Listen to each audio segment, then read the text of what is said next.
이제 우리 하나님 말씀은 구약 열왕기하 5장입니다. 구약 성경 567페이지에 있습니다. 오늘도 다 자리에서 일어나셔서 열왕기하 5장 1절부터 8절까지 말씀을 한 절씩 돌아가면서 읽도록 하겠습니다. 열왕기하 5장 1절입니다.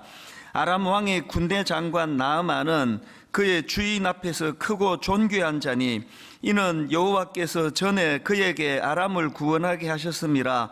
그는 큰 용사이나 나병 환자더라.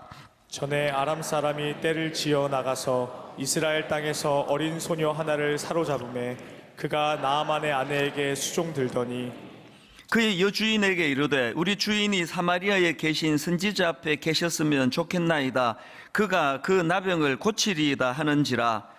나아만이 들어가서 그의 주인께 아뢰어 이르되 이스라엘 땅에서 온 소녀의 말이 이러이러하더이다 하니 아람 왕이 이르되 갈지어다. 이제 내가 이스라엘 왕에게 글을 보내리라 하더라.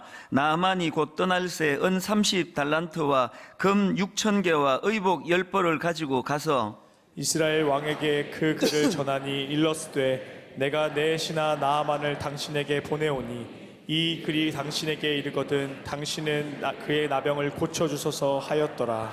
이스라엘 왕이 그 글을 읽고 자기 옷을 찢으며 이르되 내가 사람을 죽이고 살리는 하나님이냐? 그가 어찌하여 사람을 내게로 보내 그의 나병을 고치라 하느냐?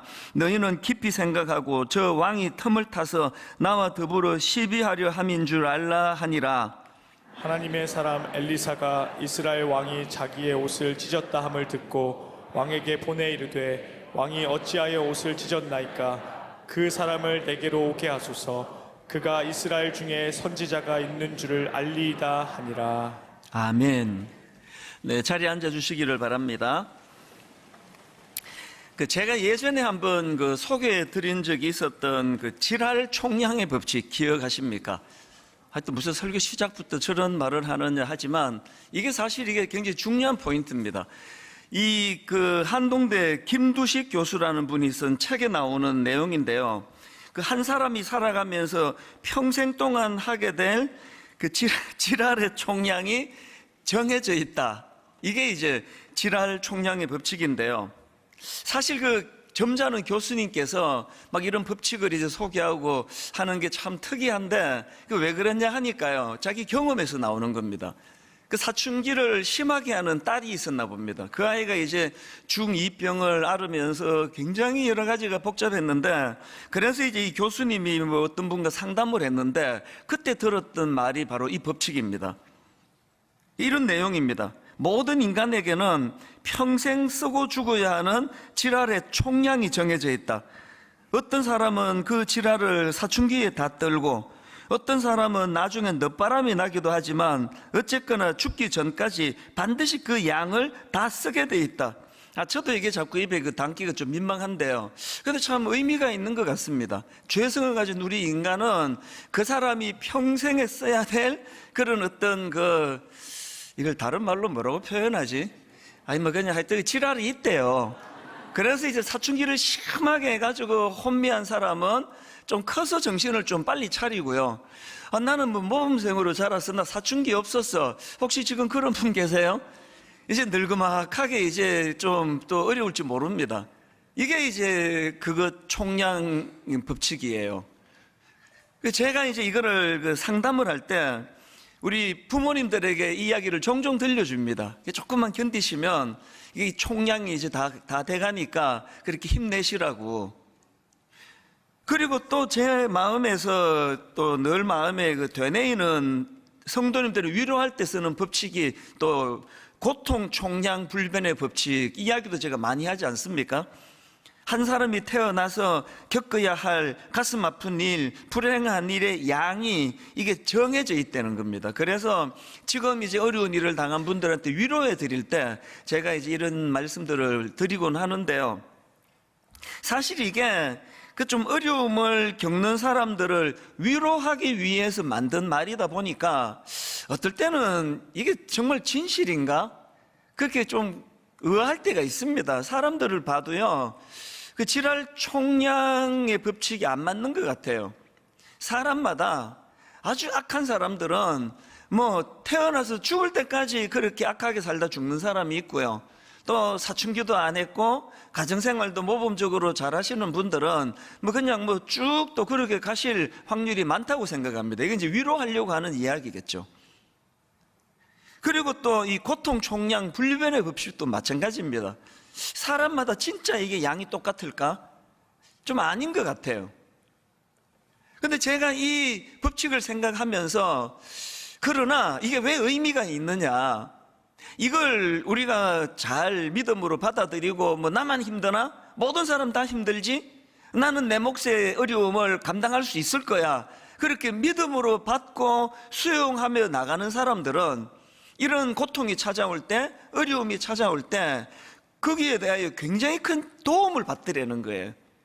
맨날 그냥 나 혼자 죽을 것 같고 나만 저주받은 것 같고 나는 절대로 이 고통에서 헤어나올 수 없다는 이런 부정적인 인식으로 꽉 차 있는 사람들은 그 삶 자체도 고통이 더해지는 것 같거든요. 그래서 주의 종이나 또 많은 어떤 믿음의 식구들이 이런 권면을 할 때 그게 사실이건 사실이 아니건 간에 그것을 모든 사람이 다 똑같이 겪는 고통, 나도 겪는 거야, 이렇게 수용하면서 나아가면은 그게 그 인생에게 훨씬 유익하다는 겁니다. 제가 오늘 본문에 나오는 한 인물을 보면서 이 생각을 다시 하게 됐는데요. 오늘 본문의 상황 여러분 다 아시지 않습니까? 열왕기 5장 1절입니다. 아람 왕의 군대 장관 나아만은 그의 주인 앞에서 크고 존귀한 자니 이는 여호와께서 전에 그에게 아람을 구원하게 하셨습니다. 그는 큰 용사이나 나병 환자더라. 이 나만 장군 뭐 대단한 사람 아닙니까? 왕이 그를 신임하는 군대 장관이었고요. 모든 백성들이 그를 존경하는 거는 이 나만 장군이 그 나라를 구한 그런 인물이라는 겁니다. 뭐 인간으로 태어나가지고 이 정도 사회적 지위와 또 인정받는 생활과 그리고 또 얼마나 멋지겠습니까? 그 갑옷을 입고 또 투구를 쓰고 나가면은 막 모든 백성들이 존경으로 머리를 조아리는 이런 인생이요. 그게 참 부럽고 멋진 인생인데요. 꼬리표 하나가 붙어 있습니다. 이 사람한테. 그 꼬리표 다시 한번 보시고 5장 1절. 아람 왕의 군대 장관 나아만은 그의 주인 앞에서 크고 존귀한 자니 이는 여호와께서 전에 그에게 아람을 구원하게 하셨습니다. 그는 큰 용사이나 꼬리표 나병 환자더라. 뭐 슬쩍 읽고 가면은요, 이거 뭐 인식도 못하고 읽을 때도 있습니다. 우리말 성경에는 이게 나와 있지 않은데요, 이게 히브리어로 보면은 이게 그러나라는 접속사가 있습니다. 그래서 이걸 원어에 가깝게 읽으시려면 그는 큰 용사였지만 그러나 그는 나병 환자더라. 참 이게 저희들에게 의미가 있는 게요, 그리고 저는 이런 생각을 해요. 나만 장군은요, 성경에 나오는 수많은 인물들 중에 우리 현대인들과 가장 닮은 부분이 있는 인물이다. 그게 바로 그러나라는 꼬리표를 달고 있는 거. 우리도 마찬가지 아닙니까? 점잖게 양복으로 가리고 있고 목사라는 타이틀로 감추고 살아가지만 우리 모두에게는 예외 없이 그러나가 있습니다. 그게 뭐 얼마나 크고 막 굵은 글씨로 나와 있느냐, 조금 그래도 옅은 글씨로 이 차이밖에 없습니다. 간혹 이제 너무나 그 당시로 인기를 누리고 있던 어느 그 탤런트가 자살을 했다, 그런 기사를 보면 저는 항상 나만이 생각이 나요. 아, 이분도 화려한 갑옷과 투구 너머로 참 괴롭고 고뇌하는 우리가 모르는 뭐가 있었나 보다. 그러면 더 많이 이제 연민의 정이 생기죠. 여러분은 어떠세요? 여러분 지금 나는 그러나 꼬리표 없는데요, 내 인생은 막 시종일관 그냥 뭐 너무너무 행복하고 잘 나가고만 있는데요, 그런 분 혹시 계세요? 조금만 기다리세요. 곧 옵니다. 곧 와요. 안 올 수가 없습니다. 아니, 제가 뭐 저주하고 이런 게 아니고요, 그 팩트를 말씀드리는 거예요. 모든 인생에게 서 따라붙는 건 이 그러나의 꼬리표예요. 그러나 그에게 치명적인, 그래서 갑옷으로 투구로 가리어서 백성들은 바라보지 못하지만 본인은 알고 있는 이 나병이라는 가슴 아픈 병을 가지고 괴로워, 이게 또 피부병 아닙니까? 그러니까 그게 더 두드러지는 그런 자기 마음에 괴로움을 주었다고 저는 그렇게 생각을 합니다. 어쨌든 지금 오늘 본문의 이 나아만 장군은 이 그러나 이것에 꼬리표를 달고 그렇게 나병으로 신음하고 있던 사람이었는데요, 오늘 우리가 살펴보고자 하는 인물은 바로 이런 꼬리표로 낙심하고 있던 한 인생에게 희망을 전해준 사람입니다. 그 사람이 누구냐? 열왕기하 5장 2절에 나옵니다. 전에 아람 사람이 떼를 지어 나가서 이스라엘 땅에서 소녀 하나를 사로잡음에 그가 나아만의 아내에게 수종을 들더니, 이 어린아이가 뭘 했느냐? 3절을 보십시오. 그의 여주인에게 이르되 우리 주인이 사마리아에 계신 선지자 앞에 계셨으면 좋겠나이다. 그가 그 나병을 고치리이다 하는지라. 어떤 상황인지 아시겠죠? 여기 나와 있는 어린 소녀는요, 그야말로 존재감이라고는 없는 인생이에요. 오죽했으면 이름도 안 쓰잖아요. 어느 소녀예요. 이런 존재감 없는 소녀, 이 소녀도요, 아까 말했던 고통 총량 불변의 법칙으로 위로를 많이 해줘야 되는 인생입니다. 포로로 끌려왔어요. 그 종살이를 하고 있는 중입니다. 제가 어느 글에 보니까 여기 나와 있는 전에 아람 사람이 떼를 지어서 이스라엘 땅에서 어린 소녀 하나를 사로잡음에, 이거를 가지고 풀이한 글을 봤는데요, 이 떼를 지어 가지고 와서 이 애를 잡아갔다는 이 표현을 가지고, 이게 전쟁 중에 일어난 게 아니고 그냥 급습해서 약탈한 거예요. 옛날에 이런 일들이 많았을 거 아닙니까? 갑자기 이 악한 것들이 때로 몰려와 가지고는 자기 가정을 쑥대밭을 만들고, 그리고는 이 어린 소녀를 잡아다가 그렇게 노예를 시켰는데, 지금 하인으로 일하고 있는 그 집은요, 누구 집입니까? 나아만 장군이에요. 그러니까 자기 인생을 망가뜨린 것들의 괴수예요. 자기 인생을 망가뜨린 것들의 두목입니다. 이 괴로움을 아시겠습니까? 그래서 지금 나아만 장군의 아내의 시중을 드는 그런 일을 하고 있는 참 초라한 인생이었는데요, 그런데 이 소녀가 그 원수의 두목, 원수의 그 수괴라고 하는 나아만 장군에게 상상하기 어려운 긍휼을 베푸는 겁니다. 3절을 다시 한번 보시겠습니까? 그의 여주인에게 이르되 우리 주인이 사마리아에 계신 선지자 앞에 계셨으면 좋겠나이다. 그가 나병을 고치리이다. 여러분, 이 어린 소녀의 이 한마디로 인해 가지고 나아만 장군이 새로운 인생을 살게 되는 거 아닙니까? 예전에 제가 읽었던 글 하나가 잊혀지지가 않는데요, 용서란 군홧발에 짓밟힌 국화꽃이 그 군인에게 보내는 뭐 향기다, 뭐 이런 비슷한 표현이에요. 뭔지 아시겠죠? 지금 군인이 군홧발로 자기 꽃, 그 꽃을 꾹 밟았는데 그 꽃이 그 군홧발을 밟고 있는 그 병사에게 보내주는 향기, 이게 용서래요. 제가 이 어느 소녀, 이름도 없는 무명의 소녀를 보면서 그 생각이 나더라고요. 나아만 장군은 자기 인생을 군홧발로 밟아버렸어요. 그런데 이 소녀는 그 군홧발로 자기 인생을 밟아버린 나아만 장군에게 향기를 전해주고 있는 거예요. 이게 뭘 의미합니까? 내면의 상처가 치유됐다는 거 아닙니까? 용서가 이루어졌다는 거 아닙니까? 여러분, 용서는요, 상대방을 위한 게 아닙니다. 용서는 내 행복을 위한 거예요.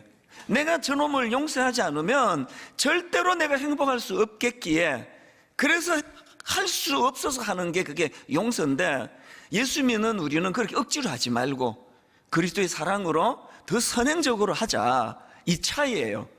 예수를 믿거나 예수를 안 믿거나 내 행복을 유지하시려면 반드시 해야 되는 게 용서입니다.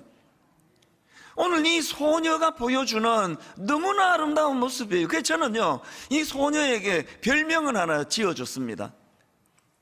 내비게이션 소녀. 뭐 여러 번 말해서 이제 뭔 뜻인지는 다 아실 거예요.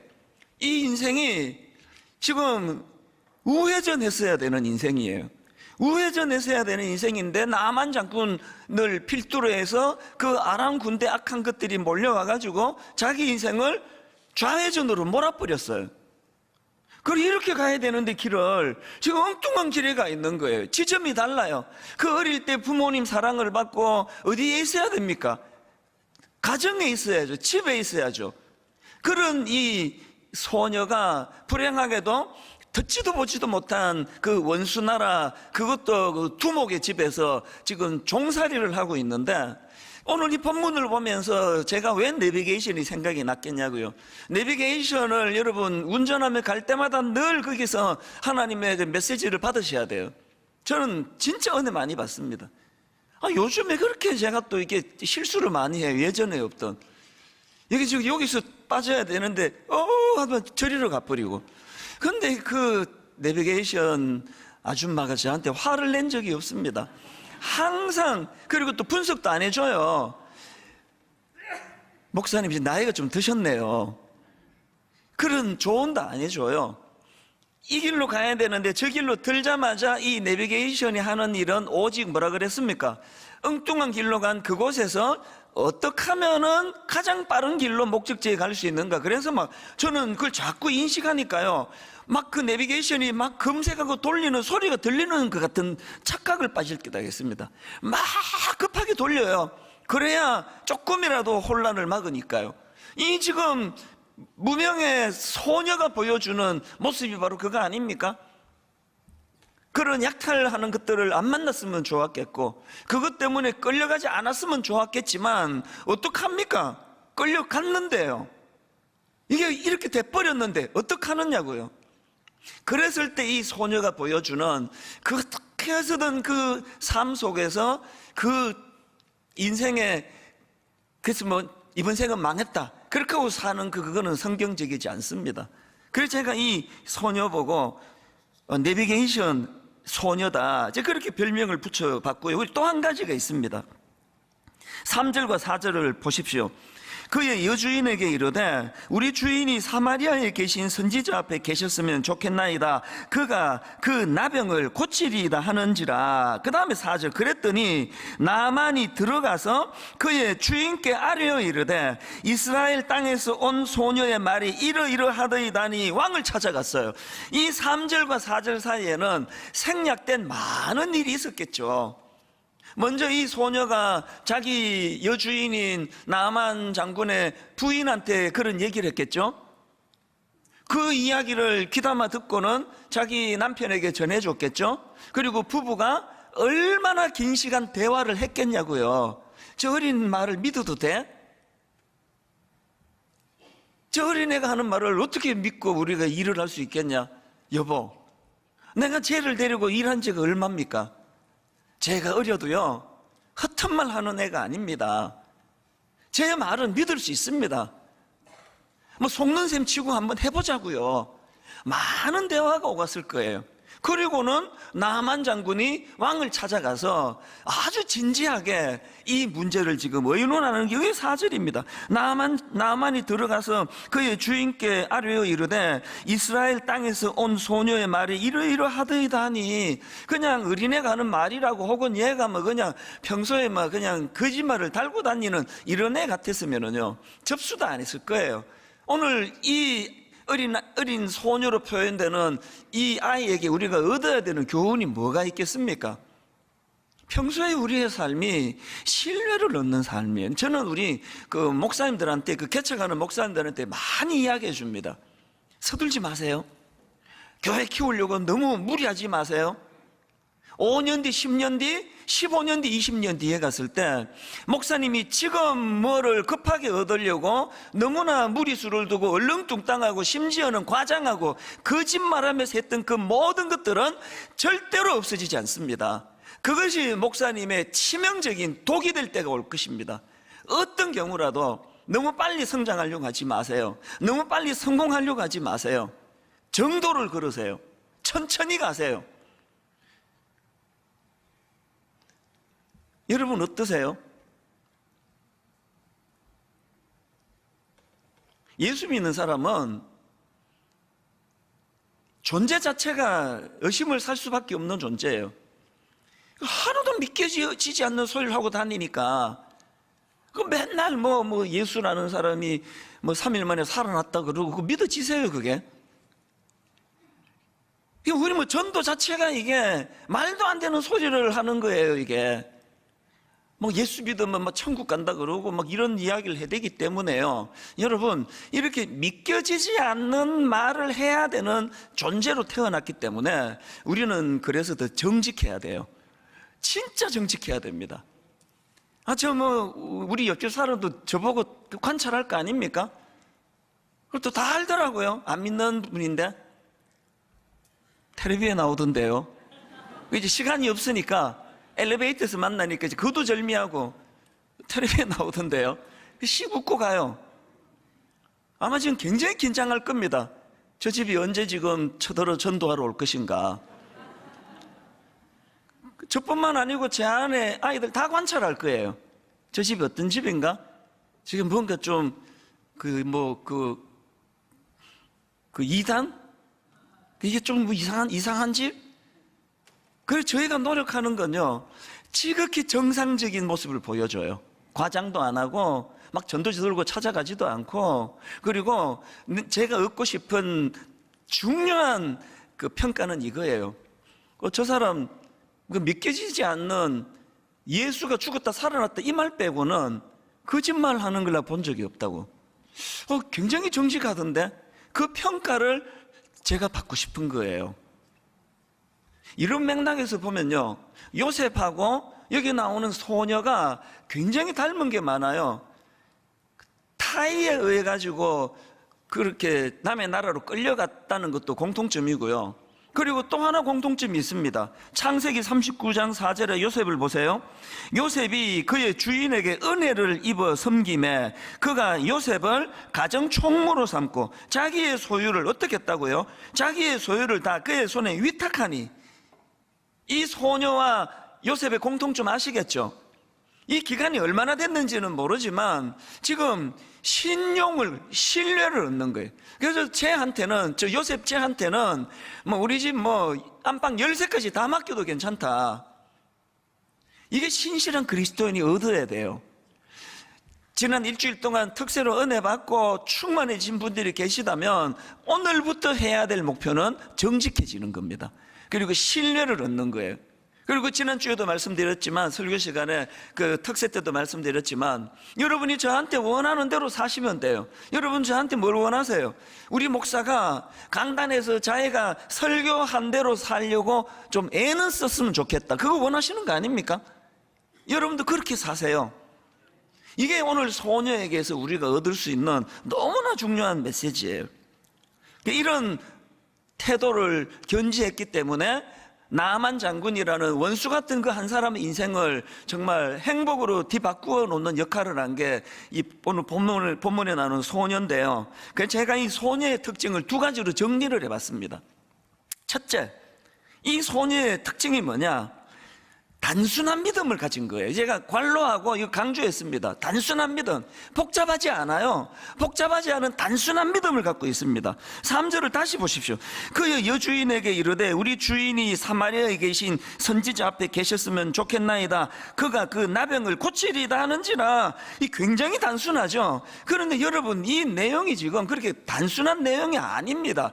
이 지금 소녀 입장에서는요, 이게 지금 목숨을 걸고 하는 이야기예요. 만에 하나라도 그렇게 그 나만 장군이 그 이야기를 듣고 갔다가 이게 이제 헛방치고 아무 일도 일어나지 않은 상태로 왔다 그러면 얘는 목숨이 위태로운 상황 아닙니까? 근데 이렇게 심각한 사안을 너무 단순하게 이야기해요. 막 복잡하게 얘기 안 합니다. 굉장히 간단해요. 우리 주인이 사마리아에 계신 선지자 좀 만났으면 좋겠습니다. 그 선지자가 우리 주인의 나병을 고쳐줄 것입니다. 거두절미하고 간단한 거예요. 여러분, 진리는 진짜 간단합니다.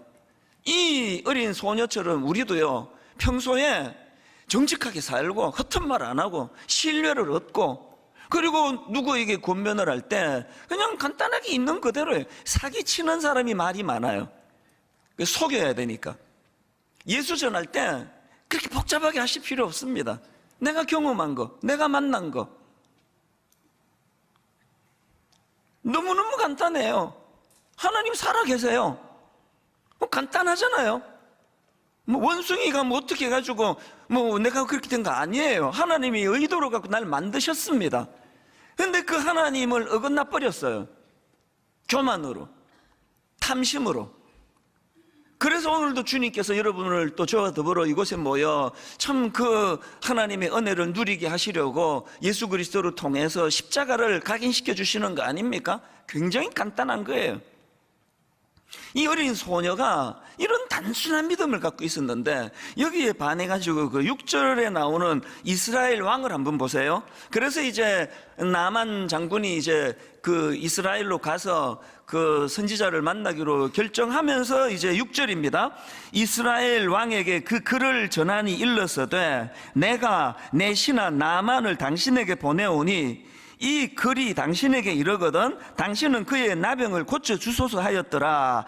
그랬더니 이 이스라엘 왕의 반응을 보세요. 머리가 터질 것 같아요. 7절 이스라엘 왕이 그 글을 읽고 자기 옷을 찢으며 이르되 내가 사람을 죽이고 살리는 하나님이냐? 그가 어찌하여 사람을 내게로 보내 그의 나병을 고치라 하느냐? 너희는 깊이 생각하고 저 왕이 틈을 타서 나와 더불어 시비하려 함인 줄 알라 하니라. 이 지금 엄청 호들갑이에요. 왜? 이 어린 소녀가 갖고 있는 단순한 믿음이 없기 때문이에요. 단순한 믿음이 없어서 인생이 이렇게 복잡해지는 겁니다. 막 엄청 복잡해집니다. 단순한 믿음이 없다 보니까 지금 왕이 뭐라고 권면합니까? 7절에 너희는 깊이 생각하고, 잘 들으세요. 믿음이 정립이 안 되면 깊이 생각하지 마세요. 깊이 생각하면 할수록 혼미에 빠져요. 단순한 거예요, 단순. 1만 성도 파송 운동을 10년 전에 제가 하나님 앞에 약속을 드리고 10년 내내 몸부림쳤던 게 이거예요. 단순하기를 원합니다. 제가 여러분을 두고 속인 적이 없거든요. 여러분을 두고 협박한 적이 없거든요. 여러분을 두고 뭘 거래한 적이 없거든요. 10년 내내, 그리고 마지막 순간까지 마음이 동하시면 가시고 남으시는 것도 복이라고 제가 그렇게 말씀드릴 수 있었던 건 바로 이 소녀와 같은 마음을 견지하기 위해서예요. 계산 복잡해지고 이제 그러면 이제 5,000명 안 되면 난 어떻게 되는 건가, 이게 어떻게 해서든 무리를 스스로로 난 남고 싶다 막 그러면서 뭐를 자꾸 만들어냈다 그러면 아마 분당 우리 교회는 지금 대혼란에 빠졌을 것입니다. 이 왕을 보세요. 이 왕 정신이 하나도 없습니다. 그랬더니 여러분, 하나님의 사람 엘리사 선지자가 또 단순한 이야기라는 8절을 보세요. 하나님의 사람 엘리사가 이스라엘 왕이 자기 옷을 찢었다 함을 듣고 왕에게 보내 이르되 왕이 어찌하여 옷을 찢었나이까? 그 다음 보세요. 그 사람을 내게로 오게 하소서. 그가 이스라엘 중에 선지자가 있는 줄을 알리이다. 너무 단순하잖아요. 복잡한 게 없습니다. 엘리사가 갖고 있는 단순함이 뭐예요? 그 능력과 에너지가 자기에게서 나오는 것 같으면 계산이 복잡하죠. 이거 해낼 수 있나? 지난번에 다른 사람은 고쳤지만 이 사람은 내가 고칠 수 있나? 막 머리가 터질 것 같은데, 믿음의 사람은 단순해요. 왜? 그 능력의 원천이 자기로부터가 아니라 하나님으로부터 나오니까. 하나님께 매달려 기도하면 되니까, 더 의지하면 되니까.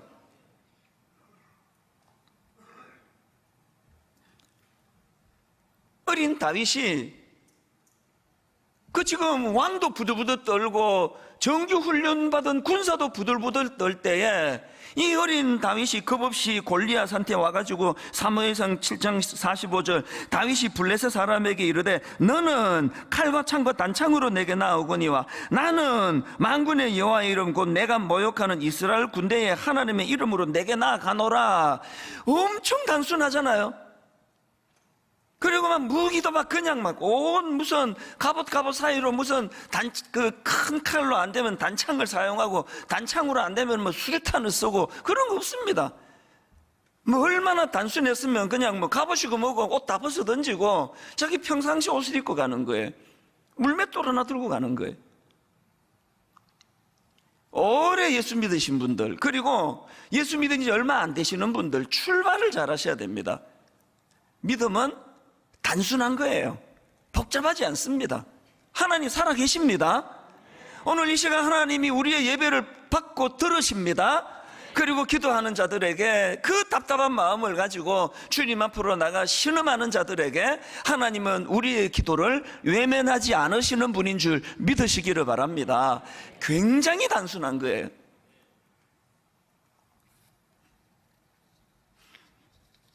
여러분 잘 아시는 그 베드로, 우리가 그 찬양, 아까도 제가 새벽부터 굉장히 마음에서 흥얼거렸던 거, 주님 나를 부르시니 두려움 없이 배에서 나아가리라.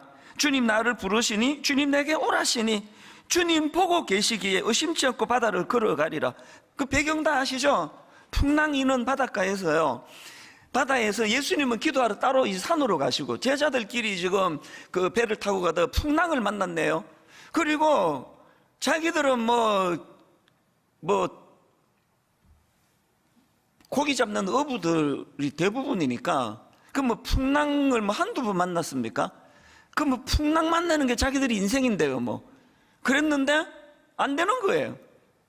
그 밤새도록 돛을 이렇게도 돌리고 저렇게도 돌리고 바람으로도 돌리고 또 돛을 내렸다가 올렸다, 5만 가지 애를 다 써도 안 되는 겁니다. 그렇게 밤새도록 그렇게 고생을 하고 있을 때 주님이 나타나셨어요. 그랬더니 다른 제자들은 더 떠네요. 유령이다 그러면서 주님 엄청 기분 나빴을 것 같아요. 유령이다 그러면서 부들부들 떠는데 베드로가 유독 뭐라고 얘기했습니까? 마태복음 14장 28절, 베드로가 대답하여 이르되 주여 만일 주님이시거든 나를 명하사 물 위로 오라 하소서. 굉장히 단순해요. 이 단순함이 믿음에서 나온 거 아닙니까? 유령이다 그러는데 복잡한 거 없습니다. 유령이면 빠져 죽을 거고, 주님이시면 건져 주실 거고, 굉장한 단순한 믿음이었고, 여러분 이 어린 소녀의 단순한 믿음이 한 가지를 더 가져왔고, 이 베드로가 이렇게 단순하게 주님 앞으로 물 위로 뛰어들었을 때 그것이 능력으로 나타났던 비결이 있는데요, 이 어린 소녀의 단순함의 특징이 하나 더 있습니다. 두 번째가 도전정신이에요. 도전정신. 앞에서도 말씀드리지 않았습니까? 지금 자기 주인 나아만 장군한테 함부로 말할 거리가 아니에요. 이거 잘못했다가는 죽습니다. 그럼에도 불구하고 담대하게 그렇게 엘리사 선지자를 소개할 수 있었던 것은 단순하지만 뿌리 깊은 믿음, 단순하지만 확고하게 하나님의 살아계심과 하나님의 능력을 가진 사람들에게는 인생의 도전정신이 있는 거거든요. 아까 서두에서 말씀드렸잖아요. 지랄 총량의 법칙. 근데 암만 생각해도 그거 진리가 아닌 것 같습니다. 고통 총량의 법칙, 이것도 사람마다 달라요. 더 많은 고통이 있는 사람이 있고 고통이 덜한 사람도 있습니다. 그런데 이 고통 총량의 법칙은 자기 학이 따라 가지고 양을 줄일 수 있다고, 늘릴 수 있다는 거예요. 타고나기를 여러분이 세상 말로 재수 없이 태어나서 고통이 많은 그런 경우는 거의 없고요, 대부분의 경우는 내가 자꾸 연장을 시키는 거예요. 왜? 단순하지 않으니까. 왜? 도전하지 않으니까. 오늘 이 어린 소녀가 이름도 드러낼 수 없는 그 존재감 없는 어린 소녀가 어떻게 여러분 수천 년이 지난 지금까지 우리들에게도 뇌리에 박히는 그런 존재가 될 수 있었느냐? 왜 그랬습니까? 한 인생을 어떻게 바꿨습니까? 아까 여러분 그 꼬리표 아시잖아요? 나아만 장군, 그는 나병 환자였다. 이거는 저주의, 절망의, 낙심의, 인생의 치명적인 꼬리표였는데, 오늘 여러분 이 어린 소녀가 그 한 인생에게 어떤 영향을 미쳤습니까? 그 꼬리표를 어떻게 바꿔줬습니까? 나만 장군에게 있어서 나병을 변장하고 찾아온 축복으로 바꿔준 거 아닙니까? 나만 장군에게 이 나병은요, 자기 인생을 송두리째 다 바꾸어주는 그의 복덩어리가 됐습니다. 나만 장군에게 나병이 없었다면 무슨 수로 주님을 만날 것이며, 무슨 수로 인생의 그런 기적을 경험할 것이며, 무슨 수로 그 인생이 이제 다음 주일날 살펴보게 되겠지만 태도가 확 바뀌어버리거든요. 너무나 겸손한.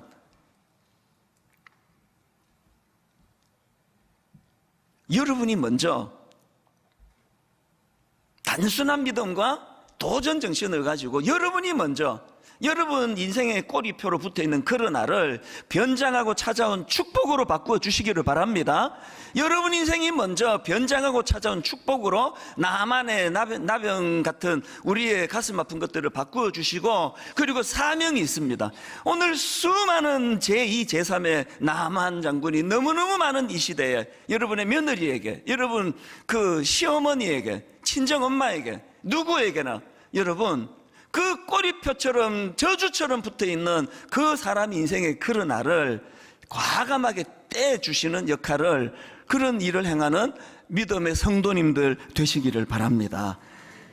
오늘 저는 지난 한 주간 그 특세를 정리하면서요, 여러분 무슨 사정이 있으셔가지고 이번 특세에 참여하지 못하신 분, 제가 여러분 정말 내가 좀 빌고 싶습니다.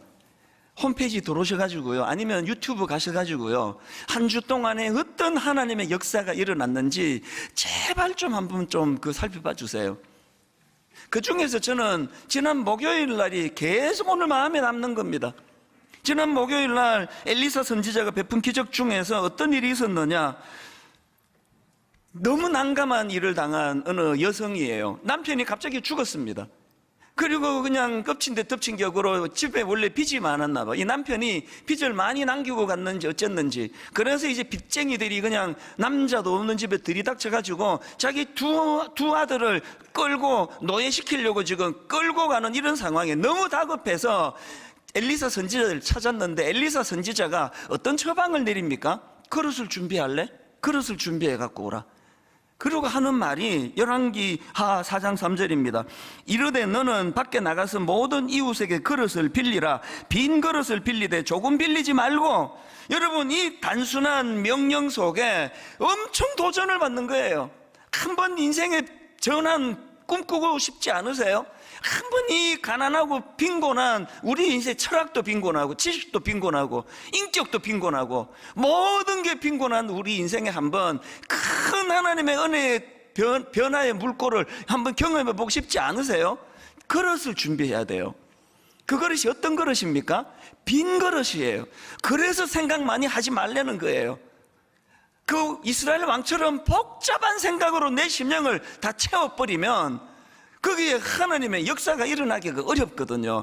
빈 그릇을 준비해야 돼요. 그리고 할 수 있는 대로 많은 그릇을 준비하라는 겁니다. 상징적으로 하는 이야기예요. 저는 그 목요일 날 그 말씀을 가지고 묵상하면서 시편 82편 10절이요. 나는 너를 애굽 땅에서 인도하여 낸 여호와 내 하나님이니 너의 입을 크게 열라 내가 채우리라. 여러분, 채우는 것은 하나님이 하시지만 입은 우리가 벌려야 돼요.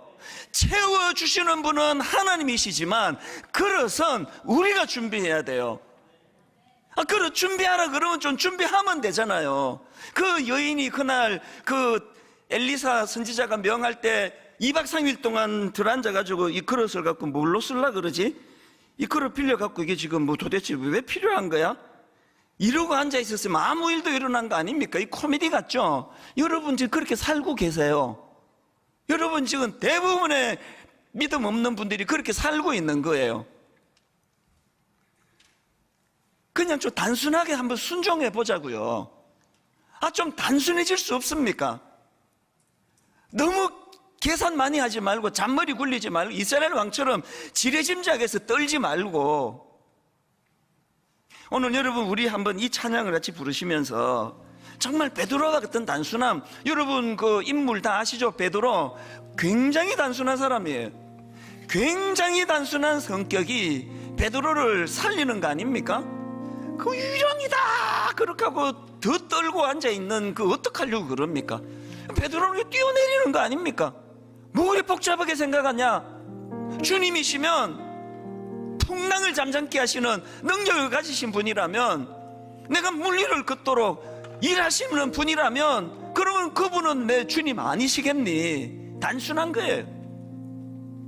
주님 나를 부르시니 두려움 없이 배에서 나아가리라.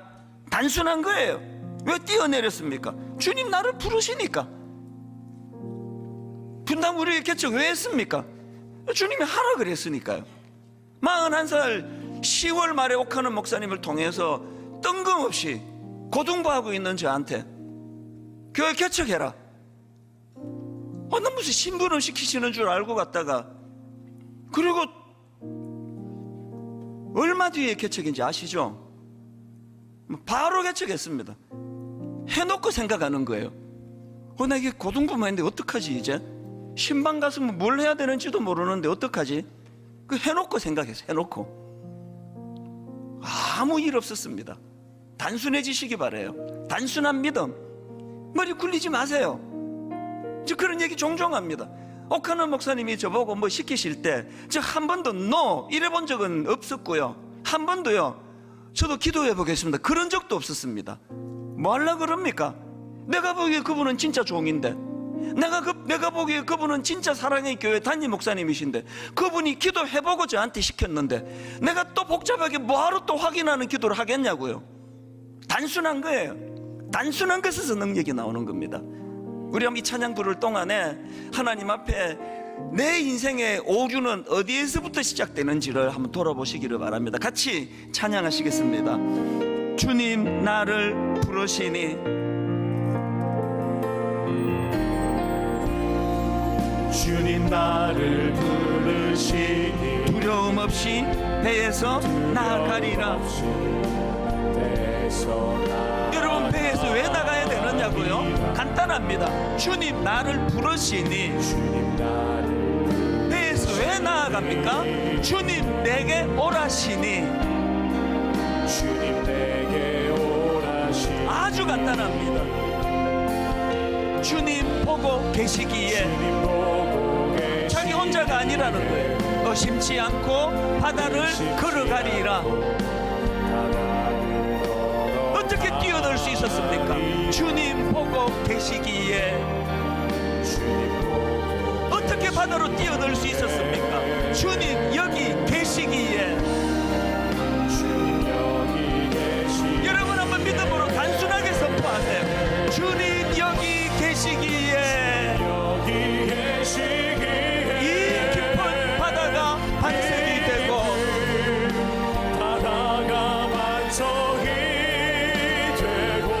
주님 여기 계시기에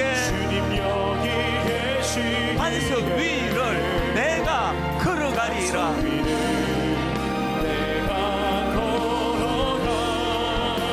주님 여기 계시기에 저 거친 파도가 반석이 되고 주님 여기 계시기에 반석 위를 내가 걷습니다. 여러분 다시 강조합니다. 고통 총량의 총량불변의 법칙, 사실은 그거 진리 아닙니다. 천차만별이에요. 총량 같지 않습니다. 진짜 중요한 건 그 총량은 내가 정한다는 거예요. 그 내가 정하는 겁니다. 단순하게 그 어린 소녀처럼 궤도가 이탈이 됐는데 그 홈 스위트홈, 따뜻한 집에서 있어야 될 그 어린아이가 지금 원수의 그 괴수집에 들어가 앉았는데,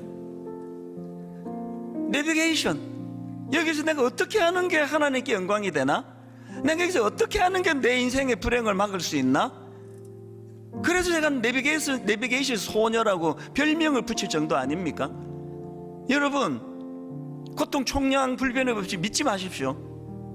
그거 사실 아니에요. 진짜 진리는 그 총량은 내가 결정한다는 것, 단순하게 믿는 것, 그 단순함에서 나오는 순종으로 인한 도전정신. 우리 다시 한번 자기 인생을 한번 주마등처럼 되돌려 보시면서, 난 왜 인생을 이렇게 복잡하게 살지? 내 인생은 왜 이렇게 꼬이지? 그 복잡하게 꼬아서 그런 거예요. 한번 이 찬양 부를 동안에 성령님이 복잡하게 얽혀있는 우리 인생의 생각들이 한 번에 정리되는 기적같은 역사가 일어나기를 바랍니다. 찬양하시겠습니다. 주님 나를 부르시니. 주님 나를 부르시니. 두려움 없이 배에서 나아가리라.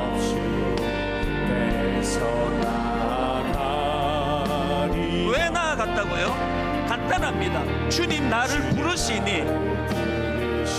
왜 배에서 나아갑니까? 주님 내게 오라시니. 왜 배에서 뛰어내립니까? 주님 보고 계시기에. 의심치 않고 바다를 걸어가리라.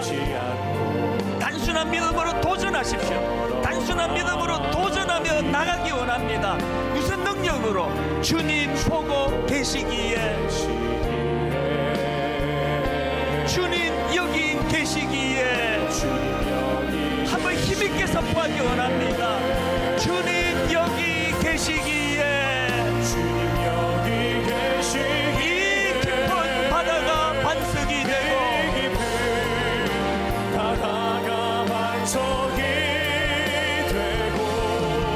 주님 여기 계시기에 반석 위를 내가 걸어가리라. 여러분 더 힘있게 더 확신을 가지고 주님 여기 계시기에. 저 거친 파도가 반석이 되고 여러분 확신을 가지고 선포합니다. 주님 여기 계시기에 반석 위를 내가 걷습니다. 주가 일하시네. 주가 일하시네.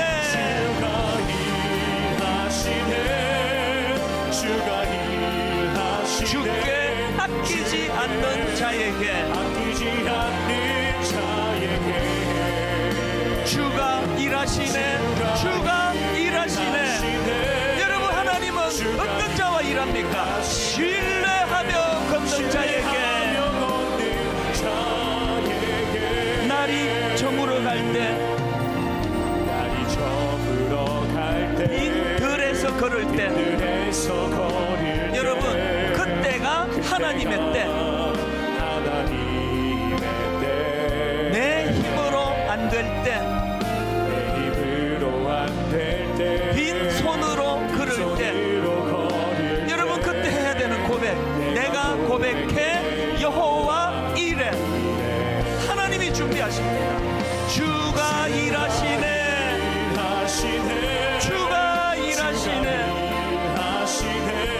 주께 아끼지 않는 자에게. 주가 일하시네.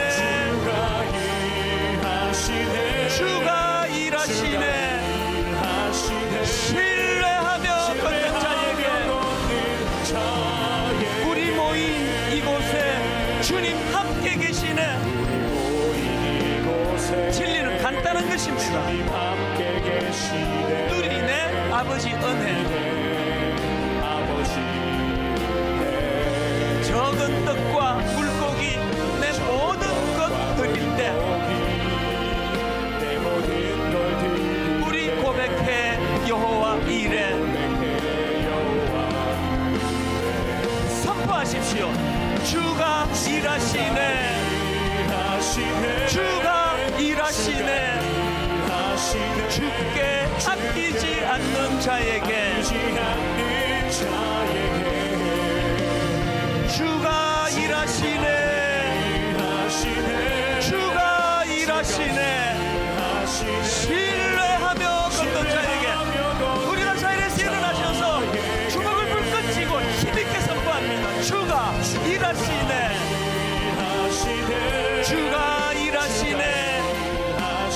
주께 아끼지 않는 자에게. 주가 일하시네. 주가 일하시네. 신뢰하며 걷는 자에게.